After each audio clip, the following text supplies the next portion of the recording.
All right, I want you to share this video with everybody you know. This is super important. It is off the chain. There are so many immunities and additional protections woven into the fabric of American policing that it would be embarrassing to be a part of the law enforcement community. I mean, with all the policies and statutes and ordinances and bills and laws, cops are treated more gingerly and with cleaner kid gloves and with more protections and considerations than the elderly, kindergartners, and even infants in hospital nurseries. As a matter of fact, you would think that with all the legislative protections afforded to the thin blue line mafia, that they are the most cowardly, weak, pussified human beings ever to walk the face of the earth. I mean, look at it. They get discounts at restaurants. They get plaques and promotions for lying on reports. And when they die, everybody gets to pretend that they're warrior heroes. It's almost like you're talking to a second grader.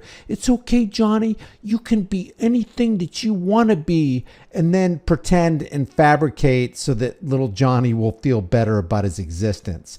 They got Terry v. Ohio. They got Pennsylvania versus Mims. They've got qualified immunity, police unions, and the thin blue wall of silence. But that's not even enough. And the kicker is that law enforcement isn't even in the top 25 most dangerous occupations in the United States. They're preceded by fishermen, roofers, loggers, and even pizza delivery drivers. When was the last time you heard of a pizza delivery driver or an Uber driver getting qualified immunity?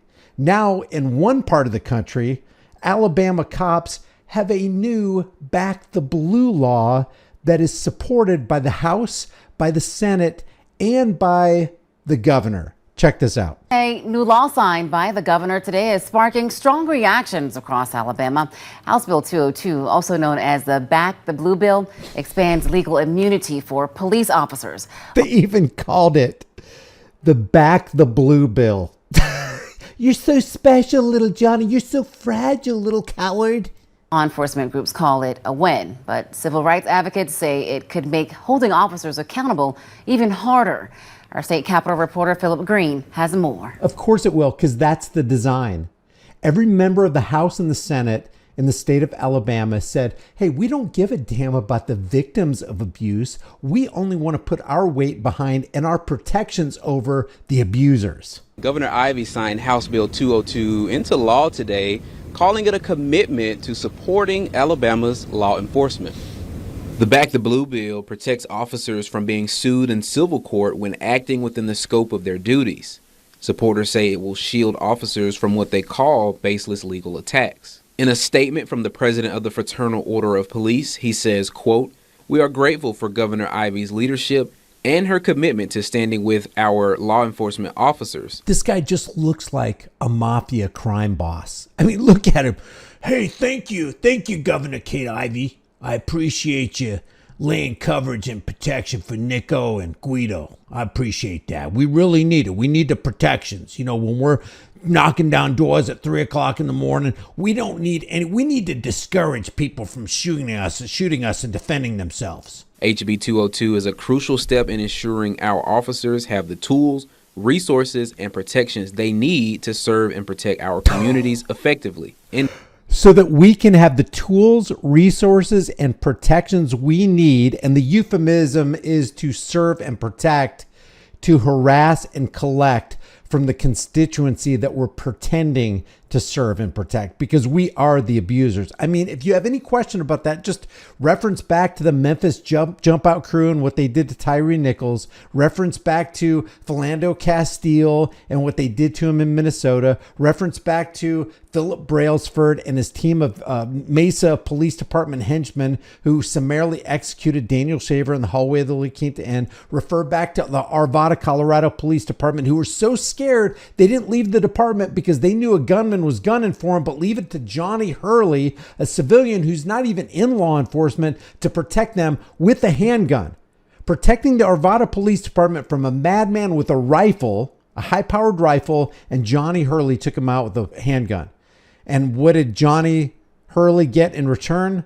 Oh, that's right, a bullet in the head from the Arvada Police Department as Johnny Hurley was disarming the madman with the gun. Civil rights organizations, including the NAACP, say the law creates a dangerous precedent and could make it harder to hold officers accountable in cases of excessive force. It's those officers who violate their oath, who violate the Constitution and violate the civil rights. We know that police officers have a tremendous amount of responsibility, and they have to make split decision on the spur of the moment. Most of those decisions that they have to make, though, they've gotten themselves into. They're the ones that poked the bear. They're the ones who initiated the stop. You don't have to initiate that stop, officer. And then when people start fighting back and defending themselves, they play the victim. Oh my God, this hero lost his life during that traffic stop. Really, what was the hero trying to do? Well, we can't release that body cam footage to you because he was trying to drag that innocent lady out by her hair. He tased that suspect because he wouldn't give an ID, even though he stopped him for no good reason, no constitutional reason. He, under corporate traffic law, thought that he had the right to violate anybody he wanted to because the Supreme Court said that he's got Terry v. Ohio and Pennsylvania versus Mims as a backstop. That's how cowardly and weak and spineless these people are. Another notable thing that Alabama Governor Kay Ivey said with regard to law enforcement was that the thin blue line is the backbone of the community. Kay, what kind of drugs you been huffing, girl? At the same time, they should be trained to make those decisions and not do those things, pull out the weapon and shoot hastily. Simonton also says that the impact of police violence on African Americans is disproportionate. And while the NAACP supports law enforcement officers who protect and serve the community, it's the others who don't that raise concerns. It's only the few bad apples we got a concern about. Oh, really?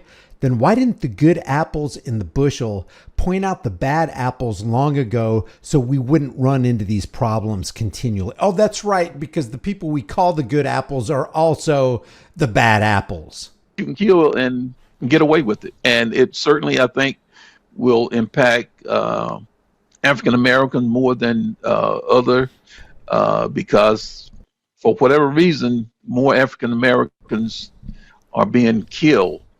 And man, I really wish they wouldn't do that, because when you divide people like that, and typically Democrats who are going to the bat for, the people who are the subjects of police brutality, especially if they're of the melanated skin variety.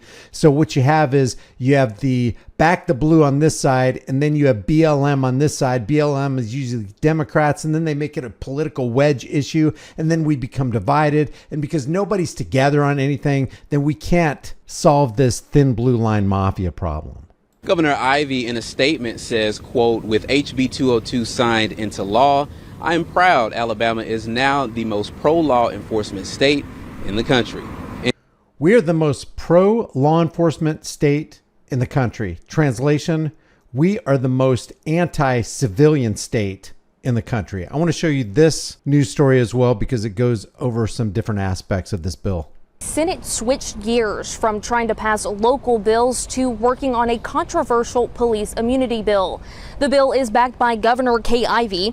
House Bill 202 creates a pretrial immunity hearing process for criminal use of force cases. It also increases the standard to bring a civil case against a law enforcement officer. Increases the standard to bring a civil case. It's already hard enough to bring a civil case against a law enforcement officer. And now they're going to make it harder. They're going to put more roadblocks in your way. Why? Because they prefer the police, because that is the law enforcement arm of the people who are going to be protecting the political parasites. So you got the political parasitic class, and you have the law enforcement class, and then there's the rest of us. And the judges and the lawyers and the system is always going to protect their own. While immunity is decided in both civil and criminal cases, nearly all legal proceedings are halted. Supporters of the bill believe it clarifies the current law and could increase recruitment and retention, while opponents see it as a way to let officers in the wrong escape accountability. Increase recruitment and retention. In other words, we're going to have more low IQ, zero morality morons putting on the uniform and the badge, because they know that when they do that and they've raised the bar, they've raised the standard of actually holding cops accountable for their tyrannical actions, you're going to draw more of those low IQ, low quality, zero morality individuals to put on that uniform so they can abuse more people and get away with it. If the bill does pass in the Senate, which it appears it will, this is before the bill passed, the House must concur with changes made. House Democrats voiced their opposition to the bill earlier today. So you got the Democrats opposing this when everybody should be in opposition to it.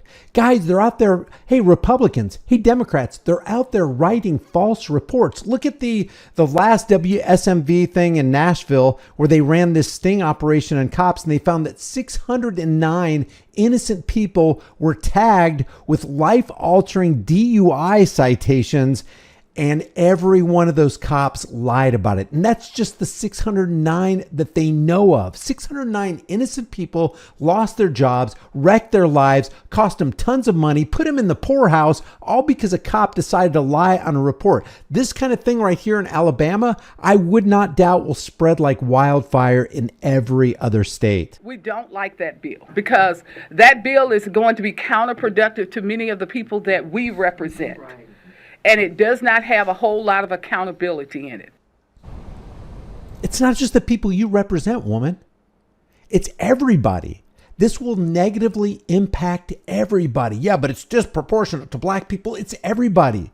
An injustice that happens to one man anywhere happens to all men everywhere. It doesn't matter about the color of your skin. If they're going to pick off a white, as white can be, a sheet white Daniel Shaver with a family in the hallway of La Quinta Inn when he did absolutely nothing wrong, if they're going to tase a Johnny Wheatcroft in a parking lot when he didn't do anything in Glendale, Arizona, they're going to do the same thing to Philando Castile and to Tyree Nichols and to Breonna Taylor, and the list is endless. They don't care. Cops don't care about the color of your skin. They just care that they have power and they can dominate you and they can bully you and they can get away with it. And this right here gives them an extra shield so they can get away with it even more successfully, even more often. This is the quote from Governor Kay Ivey. This is a governor of a state of 5.1, almost 5.2 million people. She says, with House Bill 202 signed into law, I am proud Alabama is now the most pro-law enforcement state in the country. Translation, it's the most pro-police state in the country. It's the most pro-tyranny state in the country. It's the most pro-anti-American state in the country. Higher legal barriers to protect clowns like this who put on the uniform. They're going to be more emboldened to be more reckless. They're going to be more emboldened to show the world how much of a bully they actually are. They're going to be more emboldened to abuse their power if the legal standard is raised. So there you have it. Alabama is now the most pro-law enforcement state in the country.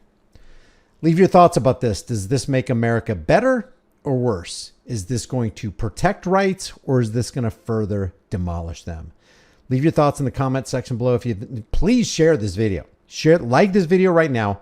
Share this video right now. Get it out there. And I don't care if you're black or white, Republican, Democrat, Independent, Hispanic, Asian. I don't care.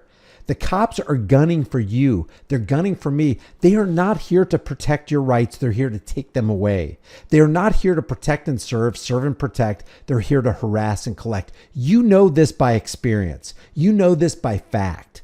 Leave your thoughts in the comment section below. Subscribe to this channel. Hit the bell notification icon. The price of freedom is truly eternal vigilance. And indifference to this notion is the means by which the people have and will secure their own oppression. Let's stop securing our own oppression and let's start today. I'll see you in the next video.